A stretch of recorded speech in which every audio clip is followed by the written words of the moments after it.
అష్టాదశ పురాణములు గరుడ పురాణం ఆచారకాండ 95 విష్ణుమండల పూజా విధి. వీడియో చేసినవారు కంచి త్యాగరాజులు. విష్ణుమండల పూజా విధి భుక్తి ముక్తిప్రదాయకం పరమగతి ప్రాప్తిదం అయిన మరొక శ్రేష్ఠ పూజను విధి విధానయుక్తంగా వర్ణిస్తాను వినండి అంటూ బ్రహ్మదేవుడు విష్ణుమండల పూజను వర్ణించసాగాడు. ప్రతి ముందుక సామాన్య పూజా మండలాన్నే నిర్మించి దాని ద్వారం దగ్గర పూజను మొదలుపెట్టాలి. ద్వారప్రదేశంలోనే ముందుగా ధాత, విధాత, గంగా యమునలను తరువాత శ్రీ, దండ, ప్రచండ, వాస్తు పురుషులను పూజించాలి. తరువాత మండల మధ్యభాగంలో ఆధారశక్తి కూర్మదేవ, అనంతులను పూజించాలి.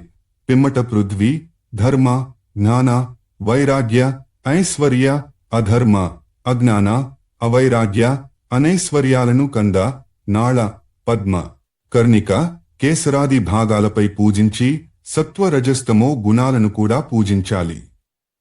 తరువాత యథావిహిత స్థానాల్లో సూర్యాది గ్రహాలను, విమలాది శక్తులను అర్చించాలి. తరువాత మండల కోణ భాగాలలో దుర్గా, గణేశ, సరస్వతి, క్షేత్రపాలుడగు స్వామిలను పూజించాలి. అప్పుడు వాసుదేవుని ఆసనాన్ని దానిపై ఉంచిన మూర్తులను పూజించి వాసుదేవ, బలభద్రుల స్మరణను కొంతసేపు గావించి ఆపై అనిరుద్ధుని, నారాయణని పూజించాలి. అప్పుడు నారాయణని సంపూర్ణ పూజను అనగా హృదయాది సర్వాంగములను, శంఖ చక్రగదాది ఆయుధాలను అర్చించాలి.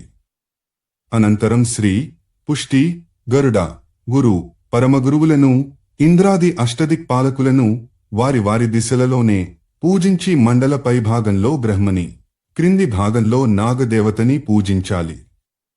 ఆగమశాస్త్రంలో చెప్పబడిన విధంగా చోటును చూసి ఈశాన కోణంలో విశ్వక్సేనుని పూజించడంతో మంగళకరమైన మండల పూజ సంపూర్ణమవుతుంది. ఈ విధంగా విష్ణు మండల పూజను గావించిన వారు మహాత్ములవుతారు. వారికి పునర్జన్మ ఉండదు. ఇందులో పేర్కొనబడిన దేవతలందరినీ మంత్రసహితంగా ఎలా పూజించాలో ఈ పురాణంలోనే అధ్యాయాలలో చెప్పబడింది. అధ్యాయం అష్టాదశ పురాణములు గరుడ పురాణం ఆచారకాండ 95 విష్ణుమండల పూజా విధి. వీడియో చేసినవారు కంచి త్యాగరాజులు.